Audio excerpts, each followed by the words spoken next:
No, I gotta follow that. So, for those that don't know me, my name is Chris Lawrence. Terry Lawrence is my father. Terry was Bruce's uncle. And my father couldn't be here today because of a medical incident, and he was supposed to deliver this eulogy. So, this is written from my father's perspective, because everything occurred last minute. So if there's any times, dates, locations that are wrong, it's my dad's fault. Good afternoon, everyone. Or as Bruce would say, thank you for coming. We've gathered here today to remember and celebrate the life of Bruce Edwards. Bruce was born in Marietta, Georgia, at Kennestone Hospital, August 3rd, 1951. I'm Terry Lawrence, Bruce's uncle. So that you understand the uncle part, my oldest sister, Juanita, was 21 years my senior. She had Mitch a year and 4 months before I was born. Bruce was born when I was almost 2, and then Ann 2 years after that. However, to me, Bruce, Mitch, and Ann were more than just nephews and a niece. They were truly like brothers and a sister to me. You know, whenever I sit down and talk with family members, I always discover something new about them. Back in 2023, I spent a good 2.5 hours interviewing Bruce. And even growing up with him, I still learned a great deal. I'd like to share just a small part of that with you today so you can see the different sides of Bruce. Bruce truly could have been an actor. When he told a funny story, he would laugh so hard that tears would stream from his eyes. A genuine, heart-belly laugh, just like his dad too.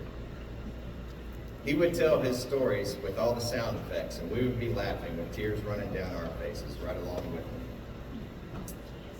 In June of 1960, Bruce was 8, Mitch was 12, and Ann was 6, and I was 10. That summer, both my sister's family and my parents were relocating to Kentucky. Juanita and Harold, with their children, moved in June.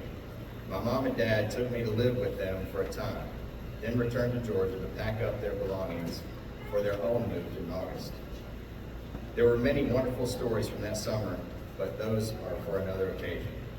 Bruce always had a unique perspective. He told me when they moved to Kentucky, he actually thought they were moving out of the United States because he'd never been out of Georgia. It just goes to show how vast the world can seem through a child's eyes. And that was the young side of Bruce. For the next 7 years, we children spent our summers, holidays, and many weekends together. I have so many cherished memories of growing up with Bruce, Mitch, and Ann. Our time together was filled with both work and play, lots of laughter and endless fun. We simply loved being around each other. There were several things about Bruce that stand out vividly in my memory. He always had a big smile on his face and a laugh ready to share. I truly enjoyed hearing his memories and his stories. As a young boy, around 8 to 10 years old, Bruce was quite small for his age. He was worried that he would always be little. I remember one time a relative was helping us with tobacco harvest and having dinner with us. The topic of Bruce's size came up.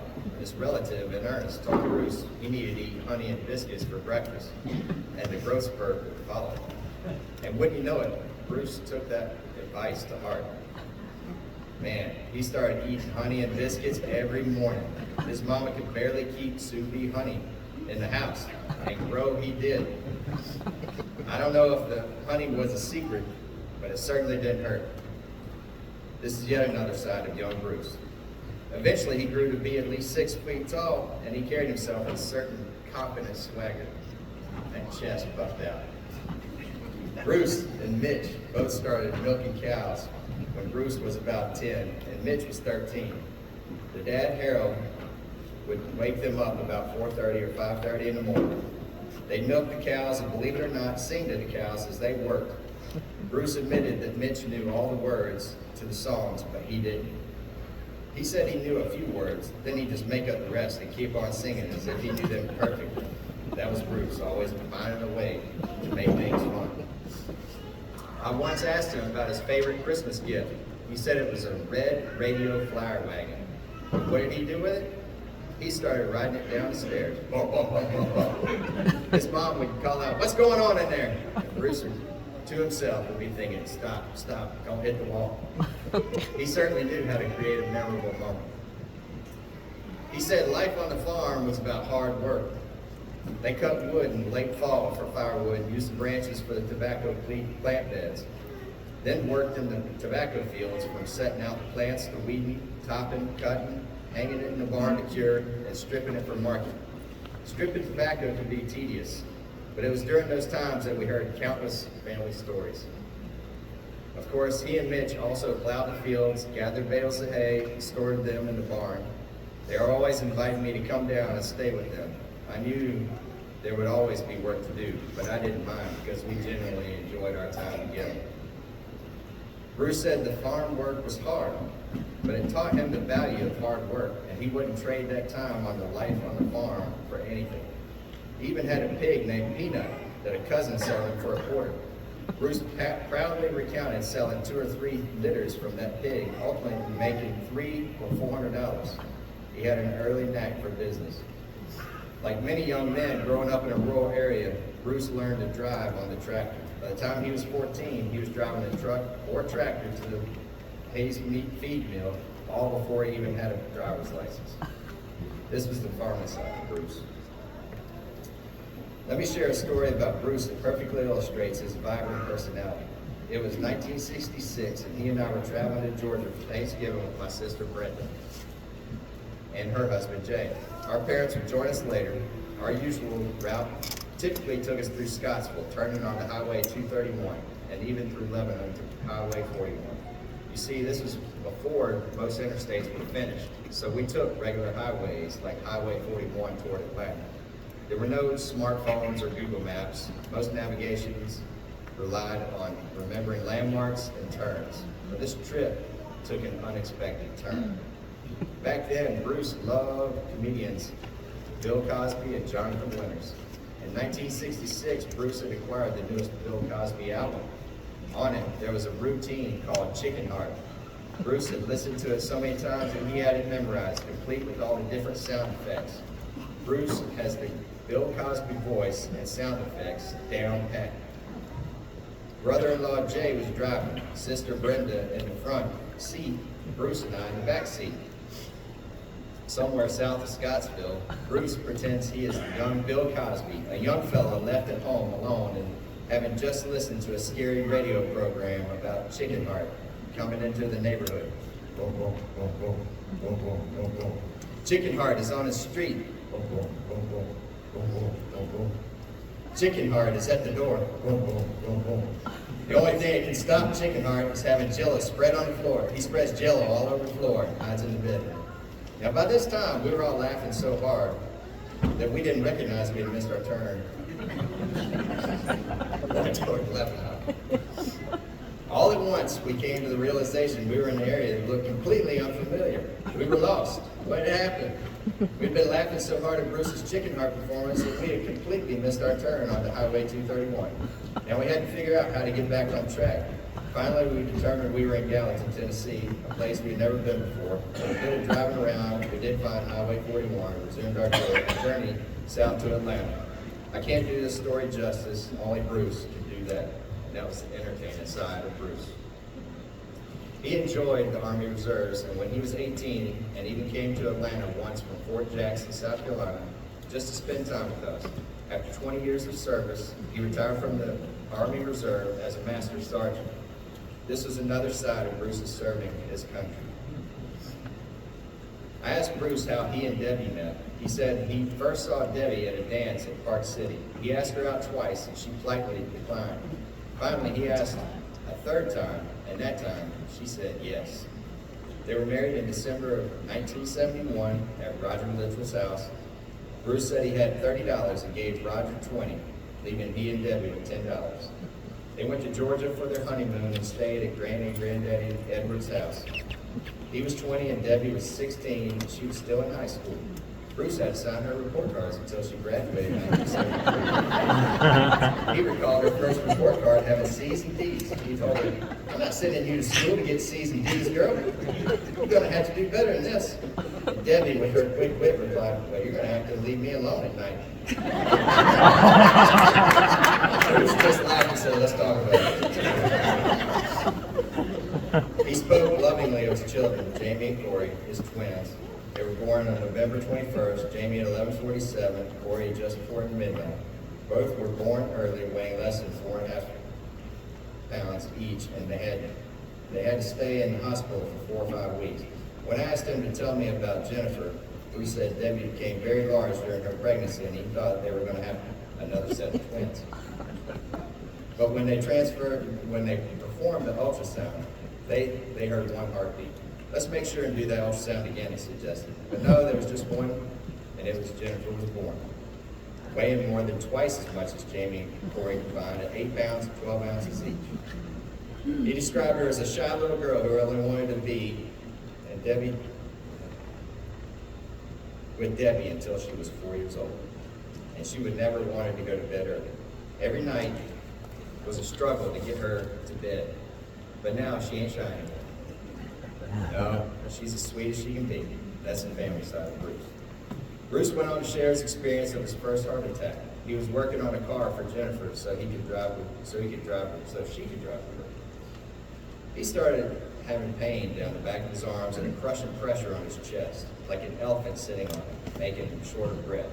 He prayed, "Lord, just keep me alive. I want to go on vacation with my kids and wife in July. Just keep me alive until then, and I'll go to the doctor." As promised, after they returned from vacation, he went to T.J. Sampson Hospital and told the doctor what was going on. The doctor immediately told him, "You have to go to the hospital right now where they can operate on you." Bruce, I suspect, being a bit nervous about the procedure, said, "I can't." When asked why, he said, "I hadn't had supper yet." The doctor assured his wife would bring him supper. Then he added, "But I have a flat tire on my truck. I ran over something when I pulled into the parking lot." The doctor simply said, "That's the least of your worries." They took him to the dye test to assess his blockages. Bruce was joking with the staff, laughing, and the staff was laughing too. Then they all became very quiet. Bruce thought, "This isn't good." Then the doctor explained, "I see 4 or 5 blockages at 90%, and maybe a couple more. If you have a heart attack, you won't survive. You want to go to Bowling Green or Louisville?" Bruce replied, "I can't make that decision. I have to talk to my wife." When Debbie came in, she said, "I can't make that decision for you. You have to make it."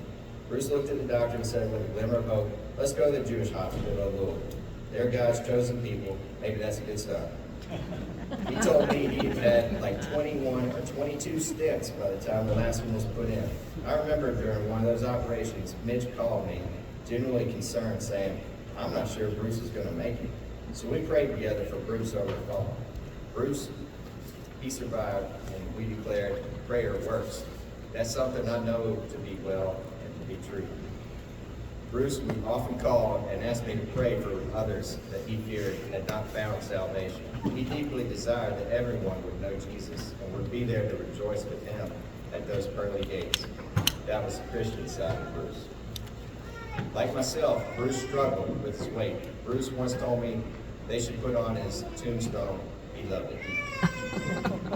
Bruce continued, "I've tried to be a good example for my kids, but I know I'm not perfect, but I did the best I could." He always asked them to pray and seek God's guidance in everything that they do. He loved his children and grandchildren. He loved his first wife, Debbie, who passed away February 25th, 2012.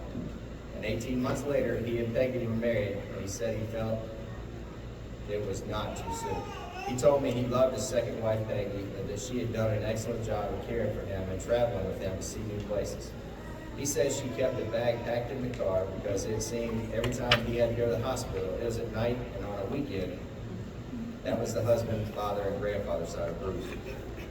I asked if he had lived by himself, would he have gone to the hospital? And he said, "Nope, I would have probably just laid there and died." That was the honest side of Bruce. For that, I'm incredibly thankful for both of his wives. Not only did they help keep Bruce alive by getting him to the hospital so many times, but just as Patricia led Mitch to church where he found salvation, Debbie did the same for Bruce. and Peggy continued to support this faith journey. When I asked Bruce about his mom and his daddy, his eyes welled up with tears. He said Daddy was the strongest man he ever knew and smart as well. He said his mama worked in the fields with them, then fixed supper. She was a pretty redhead and smart too. Bruce visited with his grandparents, my mom and dad, many times since they lived so close. After my dad passed, my mom moved to Georgia to live with my sister Brenda. Bruce kept a watchful eye on Mom's house. He mowed the grass, gathered the leaves, and emptied the dehumidifier. He was a devoted grandson, and this was Bruce's caring side. When Nita passed, Bruce tried to revive her using CPR, but she was already gone. Just before Debbie passed, they came to visit us at our house in Woodstock. We were so honored with their visit, knowing the stress both of them were under. This was Bruce's strong side. Last time I saw Bruce, he was struggling with mobility. When he tried to lie back down in the bed after being up, I had to lift his legs onto the bed because he had lost the ability to do so due to Parkinson's. So it had been incredibly sad to lose this brother in Christ. Our entire family loved him dearly. Even with all his health issues, Bruce always maintained a smile on his face as he greeted others. He was consistently concerned about those who were lost spiritually and genuinely wanted everyone to know, love, and follow Jesus Christ. This was Bruce's Christian side. As we know, Bruce faced many challenges throughout his life. I often thought of Job in the Bible when I saw what Bruce was enduring, and I believe Jesus carried Bruce through all those difficult times. Bruce, rest in peace. I look forward to the day I can rejoice with you in heaven, my nephew, my brother in Christ.